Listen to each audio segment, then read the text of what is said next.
लोकसभा चुनाव के लिए राजनीति में हर पैंतरा अपनाया जाता है और आज की राजनीति में ये तो बहुत ज्यादा चलन में है।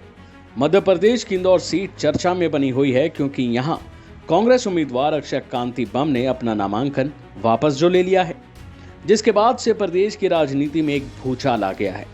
अब प्रदेश की इकाई ने इसकी वजह बताई है। आखिर अक्षय कांति ने ऐसा क्यों किया, जिसे सुनकर आप भी हैरान हो जाओगे।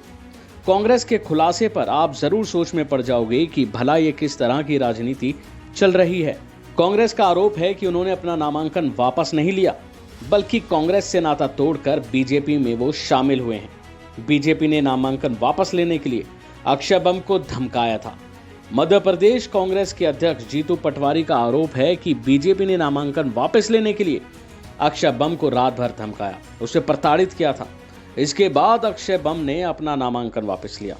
पटवारी ने आगे कहा कि अक्षय बम के खिलाफ एक पुराने मामले में आईपीसी की धारा 307 जोड़ी गई थी। उसे धमकाया गया, उसे पूरी रात अलग अलग तरीके से धमकाया, जिसके बाद उसने अपना नामांकन वापस लिया।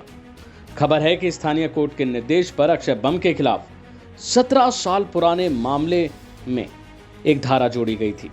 दिलचस्प यह है कि धारा इंदौर सीट से नामांकन वापस लेने के उनके फैसले से मात्र 5 दिन पहले ही लगाई गई थी। पटवारी ने कहा कि इस तरह की घटना गुजरात के सूरत में हुई, जहां कांग्रेस उम्मीदवार नीलेश कुंभानी का नामांकन खारिज होने के बाद बीजेपी उम्मीदवार मुकेश दलाल को निर्विरोध विजेता घोषित कर दिया। ये लोकतंत्र के लिए एक खतरा है। जाहिर है कि अक्षय कांति बम ने प्रदेश विधानसभा चुनाव में भी टिकट की मांग की थी। हालांकि पार्टी ने अंतिम समय में राजा मंदवानी को मैदान में उतारा था। अक्षय के समर्थकों ने कांग्रेस के फैसले के खिलाफ विरोध प्रदर्शन किया था। अक्षय कांति बम की तरफ से दाखिल हलफनामे के मुताबिक वो 14 लाख रुपए की घड़ी पहनते हैं और बात की जाए उनकी संपत्ति की तो वो है करीब 78 करोड़ रुपए। उसके पास 8 करोड़ रुपए की चल संपत्ति है। इसके अलावा 47 करोड़ रुपए की अचल संपत्ति है। 6 करोड़ रुपए की विरासत भी उनके पास है और उनकी पत्नी और बच्चों की बात की जाए तो उनके पास करीब 22 करोड़ रुपए की संपत्ति है।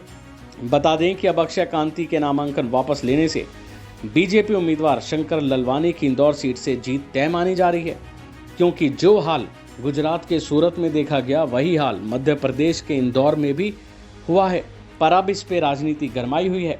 इस क्षेत्र में 13 मई को मतदान होना है, लेकिन अब सवाल यह है कि आखिर इसकी जरूरत क्या है, क्योंकि जब कांग्रेस उम्मीदवार ने अपना नामांकन ही वापस ले लिया है तो फिर चुनाव कैसा। बहरहाल कांग्रेस इस पर हमलावर है और जीतू पटवारी ने यह खुलासा किया है कि आखिर अक्षय कांति बम ने बीजेपी ज्वाइन क्यों की।